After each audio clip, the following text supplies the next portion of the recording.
Welcome to Ask Dr. Doreen. We have with us, excuse me, I said it would be nice if I took a breath every once in a while. We have Dr. Doreen Granpeesheh. For those of you who don't know her, she's a true expert in the field of autism. Good morning. I love your hair. Thank you. I'm not in love with it this time. Oh, I it was love a it. different It's so person pretty. who cut it this time, and it's making me a little crazy. But you know, it grows. I love it. I think it looks amazing. Thank you. I'm a little on it, but you know, what are you gonna do? You look lovely, and so thrilled to have you back. Thank you very much. And as I was saying, you're a true expert in the field of autism, and you've been working in this field for 40 years now. That's just amazing to even say or think about, because there's nothing about you that reflects 40 years of work in anything. I don't think anybody would ever believe that, but you've been working with people on the spectrum, with families with people on the spectrum for that long. And excuse me, the breadth of it, anything from very young, very old, to senior citizens. I mean, it's really, levels. Because people write in and say, well, you know, what about the teenagers, or what about the adults, or what about, you know, if you're over the age of 50, or what about the 15-month-old, and you have experience with all of those things. Absolutely. And truly, you know, you are a visionary. I think that you see what's coming first and help to position us all in a place where we can get the most out of what's coming down the path. Thank you very much. It's a very interesting time that we live in, too. It absolutely is. Lovely to have you on our side. Thank you very much. So thrilled that you're here this morning. And we do like to give a disclaimer at the start of the show that there is no expert in this field that could give individual specific advice in this format. It doesn't lend itself to that. But when you write in and ask your question, please be as specific as possible. And it's a wonderful opportunity for you to ask a question of one of the greatest minds in our time about autism, and pick her brain and share the knowledge. I always say it's like taking a tour of your brain, and it's a beautiful mind. And then you can make decisions about what to do in your local area with the experts that you have there. And I don't share enough with you how often parents write in and say how amazing that it is that you donate this time. That's wonderful. And that, Thank you so much. It means so much to them. That's amazing. It is amazing. I need to be better about sharing that with you, because they do write in and say. Big reinforcer for me. And I know that. I have to be better about that. I'm going to make a note to myself. In any case, I'm going to jump right in here with a question that we had that came in over the break. My 4-year-old was diagnosed with ASD. He has echolalia, repeats phrases, but can speak when he wants something wants to show us something. He is taking Resperdal to calm him and concentrate as he is a bit hyper. How bad is he? Right. So there's a couple of different things I want to point out here. It's really a good sign that he can actually express what he wants. This is what we call manding, and it's the first form of communication. And so some of our kids who don't get ABA or good ABA, that's all they ever do. In other words, they stop after they learn how to mand. And manding is really important because it has to do with the child expressing all the things he or she wants, and it's the only thing that children are internally motivated often, because, like, you know, the reinforcer is what I'm asking for. I want a certain food, I want a TV show, I want to stop, whatever it is. But it is very important, because if you have the ability to ask for things, it is less likely that you will tantrum, because you can ask, and when you ask, most of the time you'll get it. So this is a very, very good thing. It also shows that he is capable of language, which is very, very important. And so that tells me that he really would benefit from ABA, good quality ABA. And he's only 4 years old. So please, what I'm asking you now, please, very, very important, is that you get into a intensive, comprehensive ABA, high quality ABA program ASAP. I don't know where you live, but in most states now there's coverage for this. So please try to look at your insurance, see if you have coverage. Perhaps you're in a program. Do 40 hours. A 4-year-old who has echolalia. Echolalia, by the way, is a good thing. Echolalia is an indication that the child is trying to communicate. They just don't know how to, so they repeat things. But the fact that he's asking for stuff is a significant, important thing, and that's fantastic. And don't worry that he's hyper. A lot of our kids are hyper. Risperdal is not for hyperactivity. Risperdal is an antipsychotic medication. It generally will calm the child a little bit too much. So that's just something, once you get him into a quality ABA program, you'll evaluate whether or not he needs to be on Risperdal again. But so he's actually very good. And at 4, you should be able to get a 40-hour per week 40-hour per week ABA program for him, and it'll make all the difference in the world. So please do that. That's the most important thing you can do for him. Can we talk for just a second about because the thing that hurt my heart about this is the question, how bad is he? And I just want to say, as an autism mom, that I know that in the beginning, when we're in the appointments, when our kids are being diagnosed, that's really the first thing out of all of our mouths, is that we have a sense that there is this spectrum. We don't really know, but we have a sense in those first weeks. And because we've heard that maybe people like Bill Gates are a little bit on the spectrum, and yet we've seen things that scare us. Yes, of course. You know, the adult who's in the diapers and who can't talk. Right. And we want to know, what's the rest of our life going to look like? So we ask the question, where is my kiddo on this spectrum? And so I just want to say to all the parents that are out there watching, I think that's human nature, that we want to know where they are. And that for me, all the times that I would ask, and all the people that I asked, and everybody would kind of throw up their hands and go, we don't know, we don't really know. The place where I found was the best for me was this thing.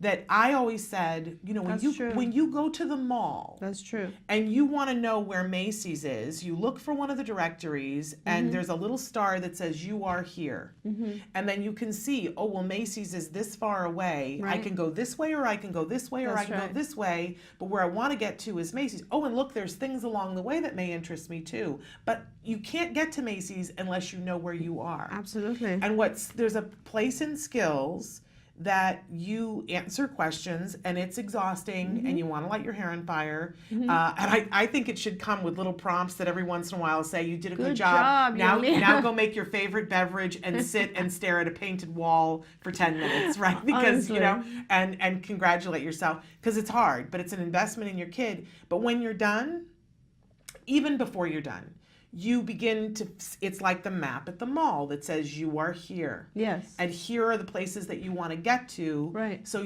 it's not a question of how bad your child is or how good your child is. It's just a roadmap of, you're here, where you're trying to get to is here. Right. And then skills gives you all the roadmaps, the lessons that you can do yourself or give to a clinician to get there. Right.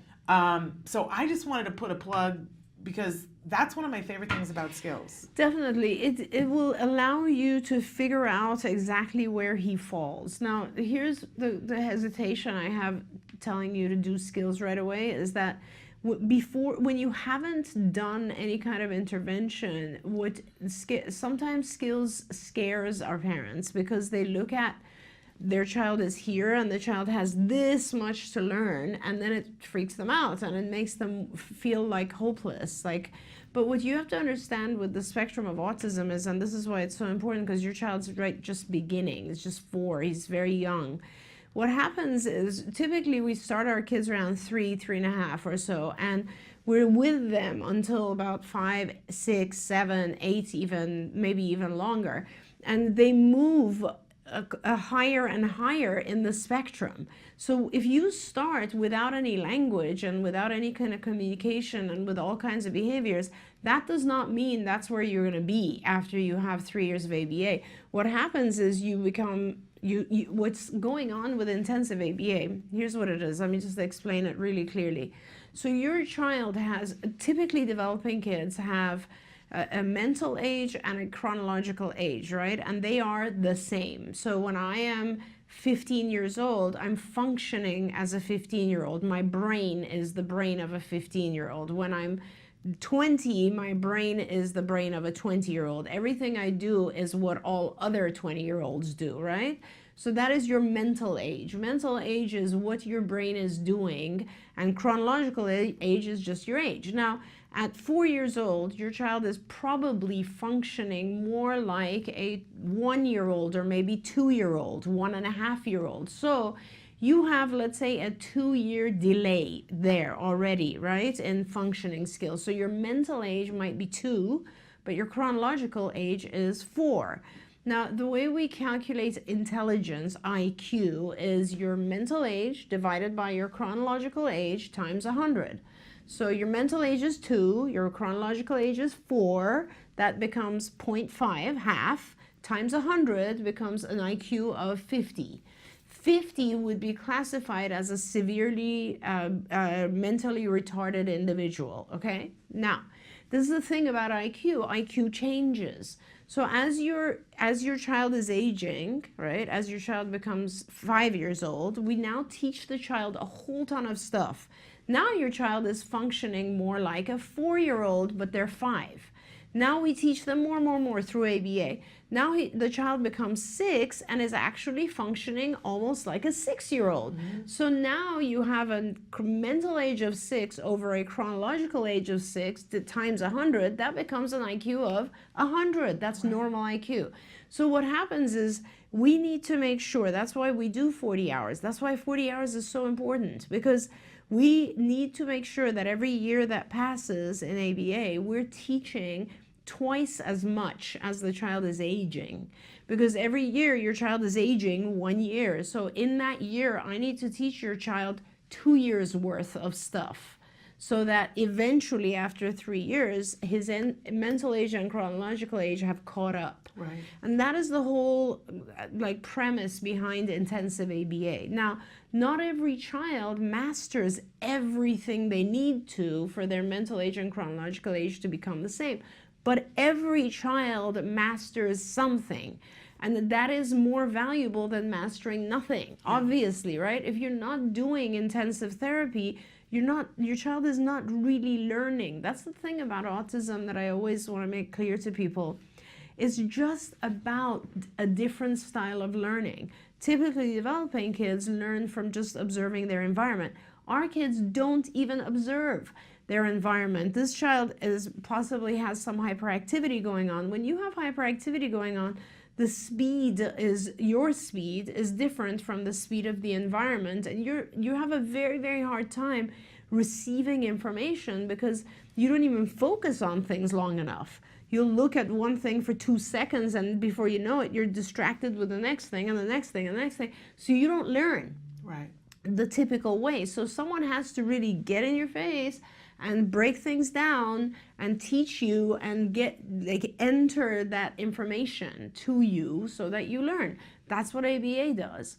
So there's never a too bad, because every child learns, right? And so, when you look at a 4-year-old who's communicating, I know immediately I get very excited because I think, oh my gosh, he's communicating his needs. That's fantastic. I can teach him to communicate a whole bunch of other stuff. It's just really important that you, as the parent, this is the most important thing a parent does, is you find a quality program, you dedicate the next 3 years of your life to it, because you will need to learn everything about ABA. You will need to learn how to interact with him, how to communicate. Everyone in his environment has to communicate the same way. You'll learn how to manage his challenging behaviors. You'll learn how to break things down so that he can pay attention to them. It is not about medicating. It's about learning these techniques, and it is a tremendous amount of work for the parent, but there's success. There's a lot of success. And I tell our parents, you wouldn't have been given this challenge if you couldn't handle it. You can handle this. Don't let it scare you. There's nothing to be afraid of. Those adults that you see who are extremely severe, even those extremely severe adults, they never had ABA. They never had ABA. It didn't exist back when they were kids. So when I work with an adult, that's my favorite population, because I have adults who are screaming and frustrated and putting their head through the wall and all this sort of stuff. And all we have to do is sit down and give them a mode of communication through an iPad, teach them how to ask for breaks, how to ask for things, how to take, learn, and they stop all that behavior. Yeah. And so they're frustrated when someone learns communication, they're not frustrated anymore. So please don't let it scare you. Despite what everyone says and everything, autism does not have to get worse, and it does not have to be lifelong. There are also severity levels. Your child can go to the very, very highest level of autism, in which case they're quite functional. So, there's a lot to be done, but it's all uphill. And as somebody who's been through it as a parent, I can tell you that, it's hard. It absolutely is hard, but it is the most worthwhile thing you will ever invest time in. Absolutely. The most worthwhile thing ever, hands down. And I mean that sincerely. We're going to take a quick break, and we have a bunch of questions coming in on Facebook and YouTube, and we're going to hit as many of those as we can really hard when we come back, so don't go anywhere. Stick with us.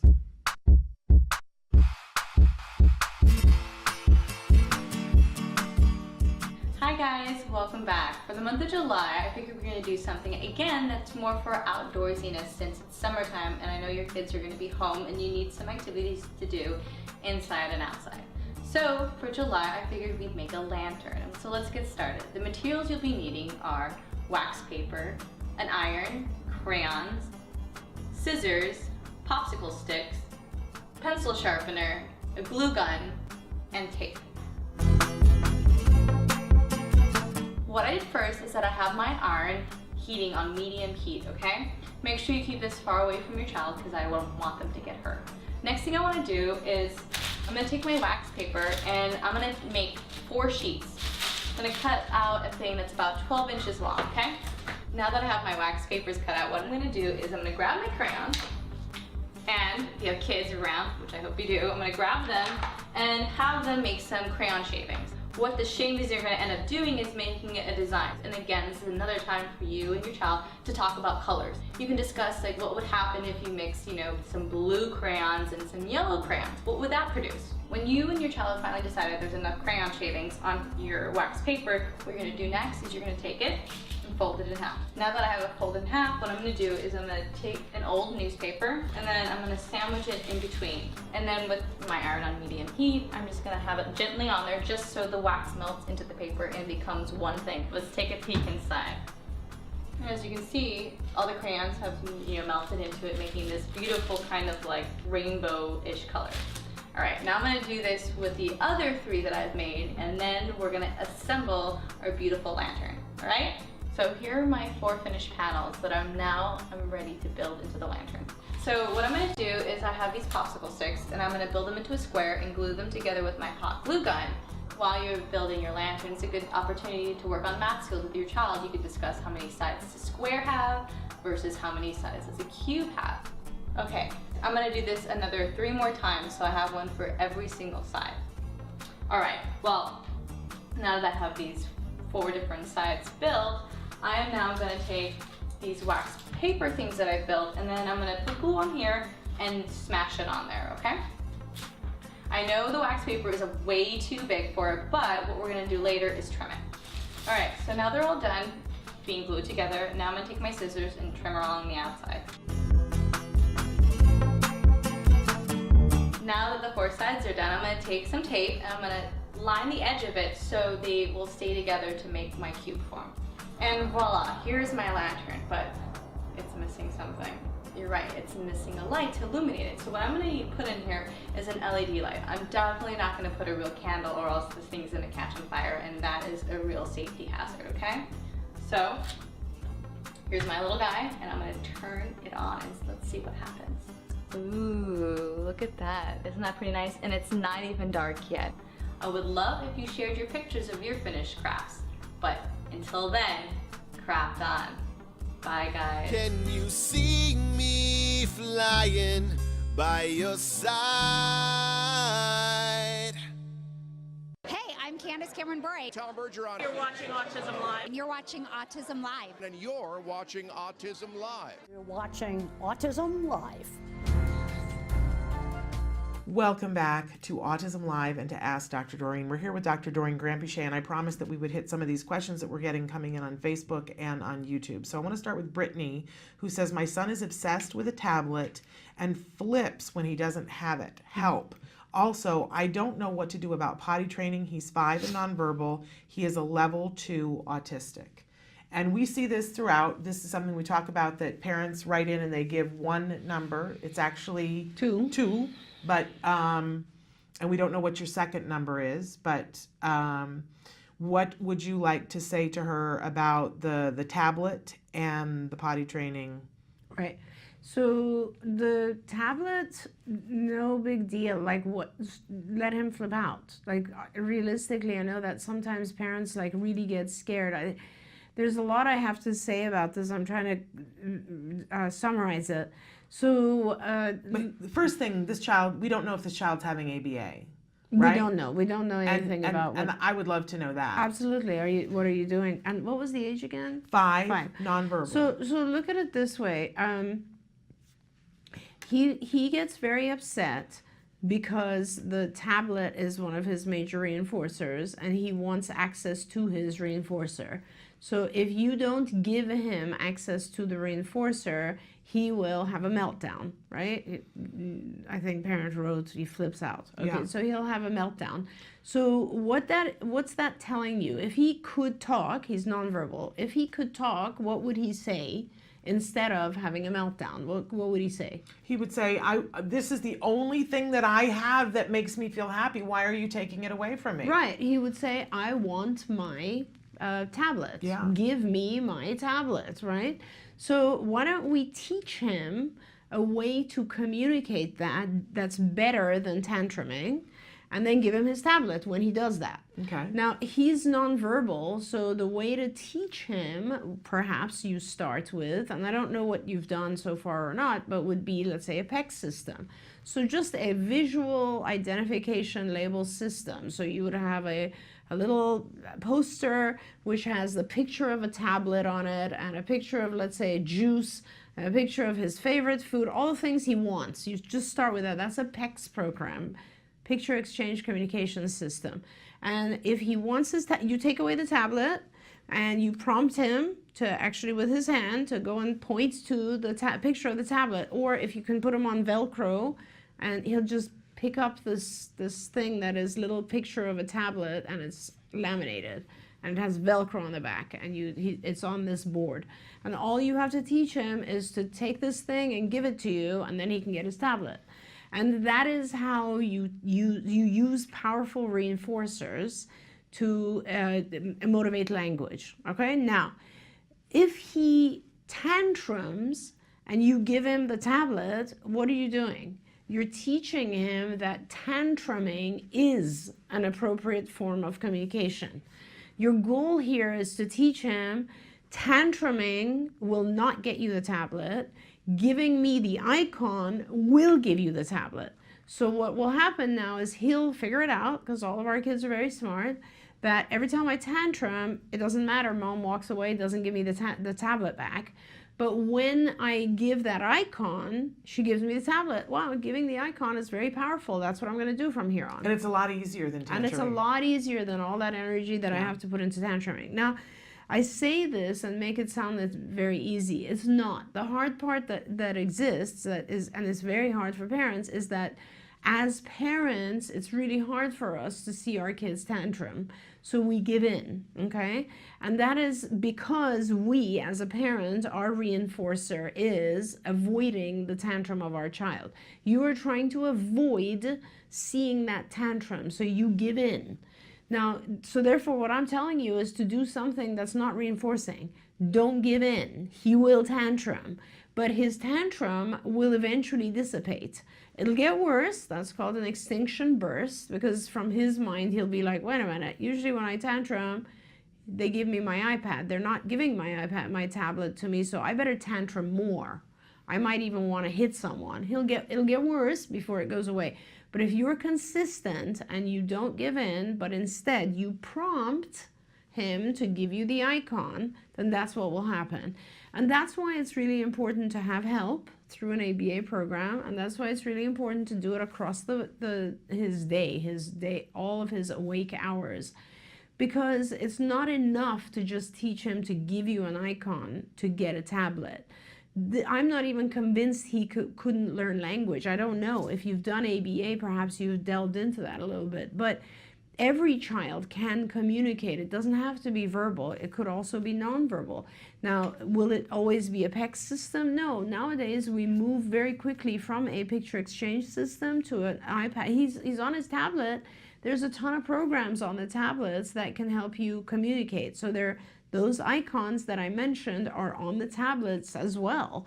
It's easier when you first do it on paper, but there are programs like Proloquo. There's lots of programs now for just communication for nonverbal individuals. And then from there, he could even go to a different type of keyboarding to communicate, typing. So there's a lot of progress to be made, even if he's nonverbal. But the point is, he's frustrated. And instead of tantruming, you have to teach him a different way to communicate. Absolutely.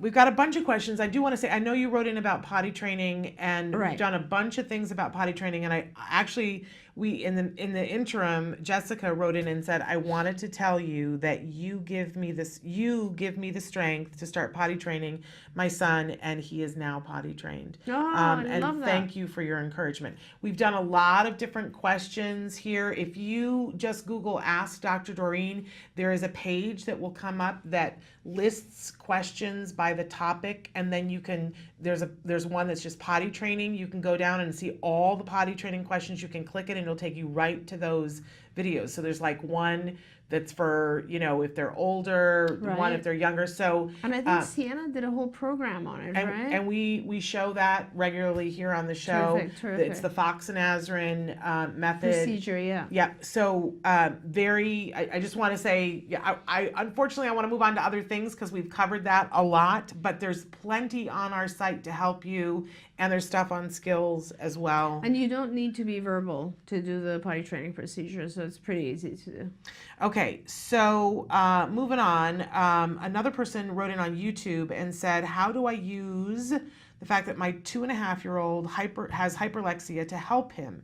He is nonverbal communicating, was diagnosed 2 weeks ago for ASD. She goes on to say he's very smart, knows ABCs 1 through 40, shape, colors, can read sight words, but very little eye contact, no verbal communication. He talks, has words, but does not connect with others. Okay. You have a child who has the possibility of recovering. You need to do everything. So this is what you need to do. He's only 2.5. You need to immediately get a very good intensive ABA program going for him. Hyperlexic kids generally tend to learn faster because we can use words to prompt them, right? So initially, it's very hard to get children to speak, but for hyperlexic kids, it's very easy to get them to speak because all they have to do is read. So, and we use visual words to prompt pretty much all kinds of stuff, whether it's one-word responses or sentences, but it's a very complicated process. But yes, hyperlexic kids should always use visuals as a prompt. Not always when they begin a program, but please get into a full intensive behavioral program. That's good. Your child has a really good chance, and you need to do it right now. Just do it. It's not enough for me to tell you, okay, so you want to teach him pen, to say it is pen, you write it down and he says it, and then you prompt, and then you fade away the visual prompt, and that's how we use words for our hyperlexic kids. It's just there's 1,000 things to teach. If you don't want to get into an ABA program, a full official one, at least go on skills, because skills will guide you through the lessons. But I really encourage you to get into a really high quality ABA program. Even if you go with a provider outside of CARD, you can always access skills. Have your provider access skills so they have direction as to where to go. It's easy to teach kids basic language stuff. It's harder to teach advanced cognitive stuff, which is also in skills. Okay, and so she just gave you the keys to the kingdom, that you got to do the ABA intensively at 2.5. The next thing that you're going to find is the funding question, depending on where you are in the world, and hopefully you have insurance that's going to pay for it. but you're still going to have to figure out probably copay, and that's a whole other Megillah. Don't be dissuaded. If you have questions about that, come back. And you can always email me. We'll help you. We'll hold Don't your let anything hands stop through you. this. Yeah. Like, don't let anything stop you. Yes, you deserve it and your child deserves it, so don't let And like anything our stop you. 2-year-olds are just, you know, golden. Like I'm pushing for the 2-year-olds as much as possible because they are just so young. Yeah, and the possibilities are amazing. Right. Now, somebody wrote in on Facebook and said, I've had such great advice from you before, and here I go again. Great. I'm caring for a boy, 4 years, 9 months old. I'm not an ABA therapist, but admire the great work you do. I have been trying to help this little man with your skills program since last October. He began to use words in December and can now request for food, drinks, and toys he likes. His eye contact has improved greatly, and his joint attention too. Also, his visual processing, which was so very poor, is much, much improved. He can see things and look at horses, cows, dogs in the natural environment in the last month, which is very encouraging. He is very delayed in all his development with one exception. He plays the piano. Wow. He has taught himself. He plays with both hands, and he makes up the little tunes himself. I don't really know what the question is there because she said she had a question, but I love the fact that she's using skills. God bless you. What an amazing individual you are. But I also want to make sure that she's getting training for herself because she's doing this amazing work, and you need to become either an RBT or a BCAT so that you have certification so that you can get paid well for the work that you do and help more kids, don't you think? Absolutely, and it will teach you a lot of techniques that you may not know. I don't know, but why don't you go on our website for IBT, which is Institute for Behavior Training, and their website is ibehavioraltraining.com. You're right. ibehavioraltraining.com. Please do it. And there's a training on there for becoming a BCAT, Board Certified Autism Technician, or an RBT, Registered Behavior Technician. And if you do the training, you can sit for a national exam and take the exam. And I just think that it's sort of, it teaches you a lot. It's a significant amount of ABA, and it teaches you a lot in terms of techniques, and it'll help you. Skills is content, as you know, and IBT will give you the techniques that you need. But God bless you. What an amazing person you are. She sent a follow-up. She said the musicians say that they don't know how to teach him because of his autism. Can you advise me on this? And she said I can send you videos of him playing.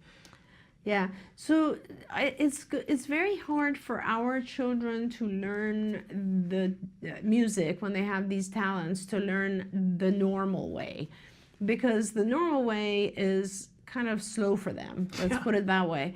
It sounds like he's a kid who will just learn through hearing, like he'll hear something and start playing with it. So I think the teachers just need to kind of think of him as someone who has a auditory memory that's just like you know, people who have strong, what is it called, visual memory, where you memorize things just by looking at them. And for some of our kids, this auditory memory is like that. So I think what they need to do is just play short segments, show him how on the keys, and then let him practice that. They could, we don't know anything about his visual abilities. If he was a visual learner, then they could go ahead and start teaching him notes. But I don't know if he is or not, so I can't advise on that. But clearly he has a very strong auditory memory because he's already starting to teach himself jingles. I bet you if you even played little like jingles, just he could probably pick it up. In fact, these days, are you kidding me? What am I talking about? Just get him an iPad. There's the practice piano on the iPad, and there's a whole bunch of songs, and he would easily be able to do it with light up, right? Because the iPad, the keyboard lights with the letters, and then you can turn off the light, and he will easily be able to play things. That's amazing. Yeah. Absolutely How amazing. exciting. How Very exciting. One of my kids became very, very famous, actually, and started touring, and it was amazing because we were at a clinic, and we were just discussing, like, what do we have to do? And I said, he needs more reinforcers. Why don't you look into and see if he's good with music or painting or something? And parents went home and started playing with the piano and realized he's a genius. Yeah. And he, of course, started touring everywhere. And, I mean, it's amazing. It's just amazing. I love our kids and their talents. They're amazing. Yeah. Absolutely amazing. All right, we've got a bunch more questions coming in, but we're going to take a short break, and then we'll be back with more Ask Dr. Doreen after these messages.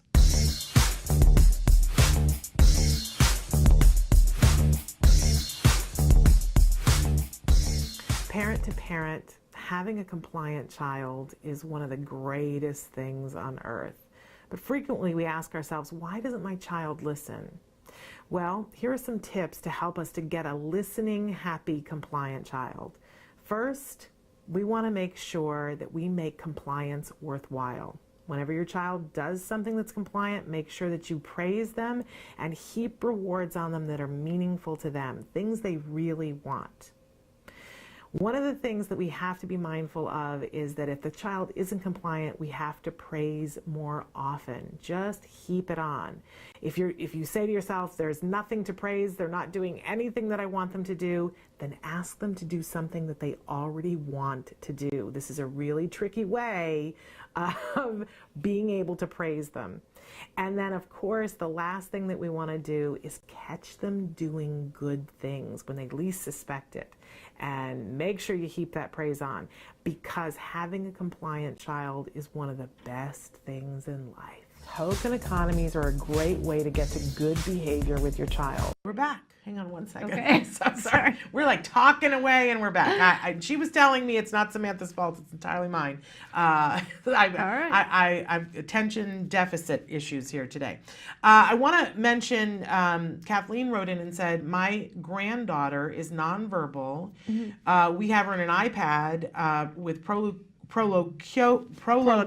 I can't speak today. 2, which is the program that you want on it, because you mentioned that before, and it speaks for her. We got it through the school district, who will pay for the iPad or tablet and the program after an assessment through the district. But you can purchase it on your own through the App Store. It is pricey if you want to purchase it, but it's worth it, and it lessens the behaviors. And we want to thank Kathleen for writing and attesting to what you had said. Absolutely. I do want to say too that there are more and more programs that are coming out that are not quite as expensive as Proloquo 2. We do usually recommend it because it's the one that schools will pay for, and it's sort of the one that a lot of people use. But there are some amazing programs that are out there that we've featured on the show. So there isn't just the one. Now we have another message coming in from Morocco. And they said the main problem we face in Morocco is that the great number of parents of autistic persons try to hide this fact that their kids are autistic. Yes. It is so difficult for the parents to accept this fact. I would like to know your point of view about the sunrise therapy. Oh, okay.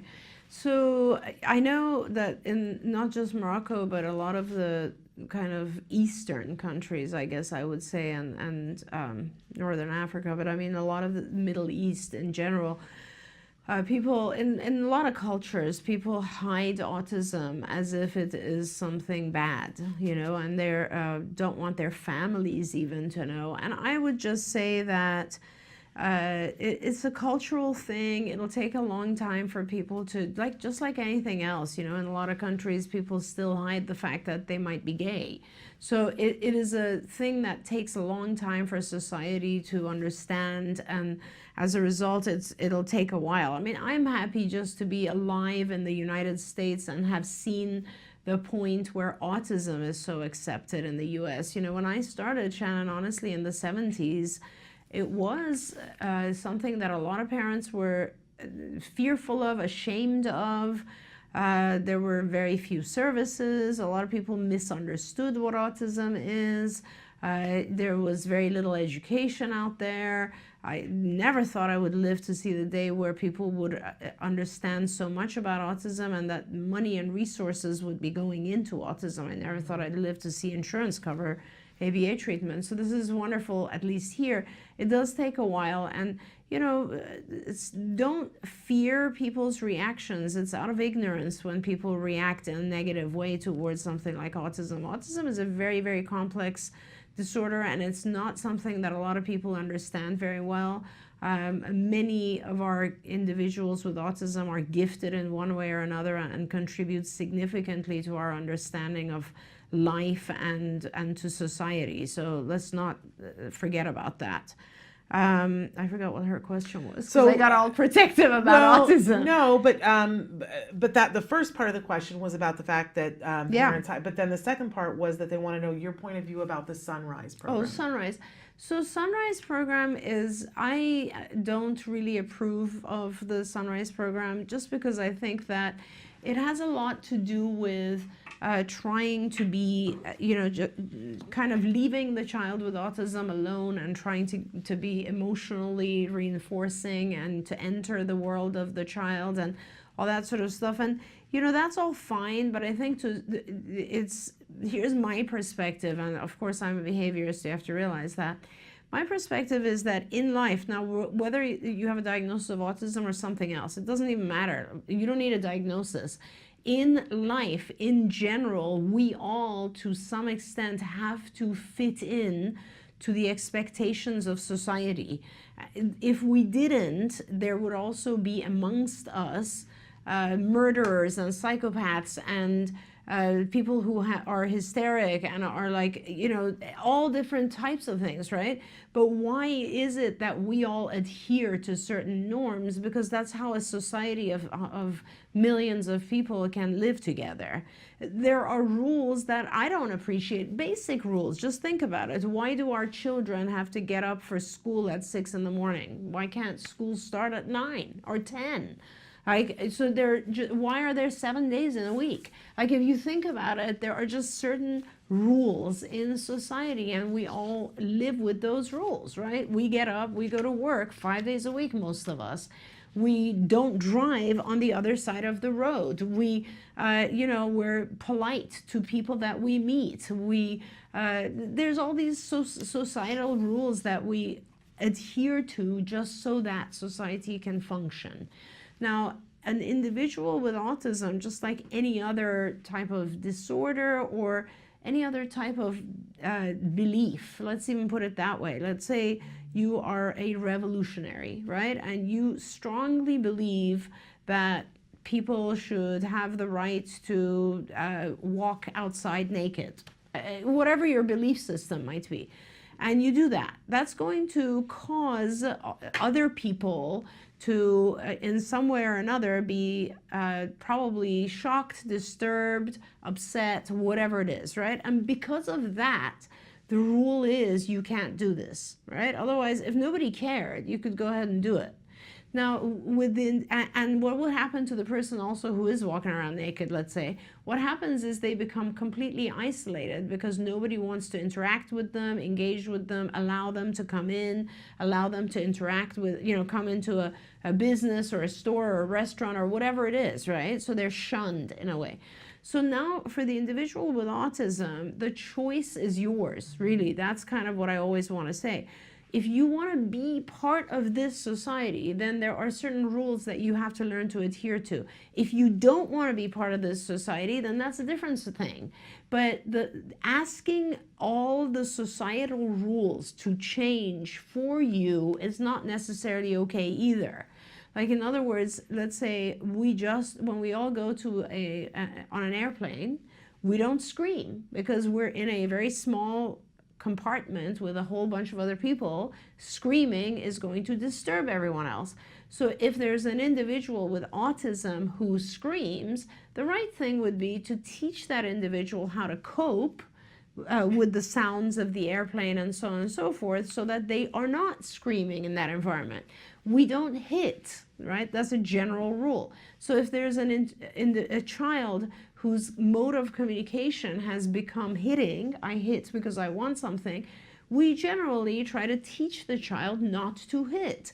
So that's why I'm a behaviorist rather than someone who believes in the Sunrise program, let's say, because from my perspective, there's no difference between the child with autism and the typically developing child. Both children have to learn not to hit. Both children have to learn how to communicate verbally if they want to get something, or non-verbally, but they have to communicate appropriately. to get something. So I see kids with autism, I guess, just like the rest of us. I see everyone as the same. And I see that the more important thing is to teach individuals how to adhere to certain rules. And that's really my take. Now, Sunrise is a very, very, I will give you a lot of reinforcers and love and allow you to self-stimulate and allow you to engage in your own behaviors and not necessarily force you to engage with the world. That's the kind of thought behind that program. And I personally, I just feel like, no, that's a disservice to the child. I would like to try to teach every child to engage with the world. And that means that I will have to go in and try to teach the child not to do certain behaviors and instead do other more kind of adaptive behaviors instead. And I just want to add to that my personal experience, one of my best friends from college who had children way before I did, because I had my child late, her youngest son was diagnosed with autism. And she didn't know what to do, and ABA wasn't where she was at that time, right? Right. So she found the Sunrise program. And at great personal expense, because they trained the parents and had you go away for like 10 days, which is a great break for the parents, but it's several $1,000s. And then she went back and she put together a team of volunteers, expended great energy that all worked with her kiddo, and he made progress, was less violent. But now he is an adult, and she over the years has come and seen my child, and she would, early on, she would say, why are you doing this ABA thing? You got to do Sunrise. Sunrise is great. Sunrise is great, right? But now my son is 15 and hers is in his 20s, and she cries when she sees my son now, and she goes, oh my gosh, I missed the boat. I'm so glad you didn't listen to me. What did I do? And I said, it wasn't available for you. Let's remember that. But her son, who was hyperlexic and who still sits and reads the New York Times but cannot communicate his needs to people, is never going to live on his own, is never going to work a job, is frustrated a lot, but is a sweet, sweet soul. And there is nothing wrong with him. I'm not saying that, but I know for her, if she could go back and choose again, she will cry and say to me, she looks at my son and she sobs and she says, oh my gosh, I didn't know this was possible. I was looking to just make peace. I didn't know we could get to this other thing. So that's how I feel about Sunrise. And that's a great example, Shannon. I appreciate that you said that. But it's like for parents, and there are parents who think that they are traumatizing their child when they say no. And the truth is, whether you do it when they're 2 years old or 10 years old or 15 years old, at some point life says no. So the sooner you do it, the more you're preparing your child for the no they are going to receive in some instance of life. So, that's kind of how I see the difference. Okay, we've got a bunch of questions coming in and we're almost out of time. But this one in particular, Danny says, I want to get into ABA, but the waiting list for the only 2 centers here is long. He's 2.5 years old, feeling so defeated. Where Where are you, Danny? Write in and tell us. Yeah, because she says Samantha says it looks like Minnesota. Yeah, so there's a bunch of programs in Minnesota. I don't know if Minnesota is one of the states that we are trying to get into now. There's a silly rule with Minnesota where I think you still I'm not sure if it's still in place or not, but they had this law where a psychologist had to be in charge of behavior analysts. The only center I know in Minnesota is the Minnesota Autism Center. I don't know if you've checked and they have a wait list, but certainly you can do this yourself. Let's just put it that way. Many years ago, I realized that one of the things we have to do is get this knowledge out to parents. And let me tell you, it seems like a lot, but it's not. When you learn this stuff, it actually empowers you. Life becomes easier, not harder. There's a phase of learning, but once you've learned, everything becomes easier. I promise you that. So go on IBT, start from ibehavioraltraining.com, start there and start watching the modules and training yourself, okay? And, I know it's hard, so please get some help. Like if you can train other people at the same time, that's the best thing. Put together a team if you can of just people who are, if you have the ability to hire people, then hire college students or just people who've graduated high school and are energetic and interested in babysitting and helping. So sit them down and watch these modules together, or just family members, friends, cousins, neighbors, whoever wants to work or help. And sit together, a team of, let's say, 5 or 6 people, and watch these modules. Watch the parent modules. Start there. They're more basic and easier to comprehend. As you do that, every night get on skills and start answering questions. Your child is 2.5. That's perfect, because you're going to get not too many questions. Answer them. They're just yes and no questions on the assessment form. Once you finish that and you've learned the techniques, you will know how to set up a program. So you will just start by selecting 5 or 6 or 7 lessons, and you will take your child's all day long and do 1 hour, 2 hour sessions packed with reinforcers, and you'll teach the things that Skills is telling you to teach using the techniques you learned on IBT. If you want supervision help from us, we can give you a supervisor who can on the phone kind of guide you through some of these things as well. Okay. 2 competing questions here. We've only got 4 minutes. So Yasmin wants to know about vocal stimming and if there are any studies. Her son's 4.5, gets 32 hours a week and is now semi-verbal but does sounds all day, and she wants to know, does it decrease with age? And our West Virginia mom is trying to take her kids to public places, and it's a sensory nightmare. I can read you that whole question, but she's wanting some help with that. So which you want to take? I know it's like Sophie's choice. So vocal stimming is not necessarily a bad thing. Vocal stimming is the child just trying to communicate, not knowing how to. They're imitating sounds. So vocal stimming usually ends up going towards the path of language. So you need an ABA program. They will be able to teach you how to change the stimming or stop the vocal stimming. You probably need to stop some of the things that the child is listening or viewing, because that's where their stimming is coming from. And you will start imitation of sounds. If the child can start to learn to imitate sounds, they'll start speaking. So that kind of touches that one real quick. Okay. So real quick, West Virginia mom says, I've been trying to introduce my kids to new experience and trips, but it isn't going well at all. My kids are 6 and 4, both verbal and moderately affected by autism. My son, 4, is so terrified in any new situation becomes dangerous. We recently went to the aquarium, and he was so upset by the darkness, bright colors, sounds, and crowded place that he was bolting and fleeing. I try to show them videos about the places we're going to visit, etc., but it doesn't seem to help.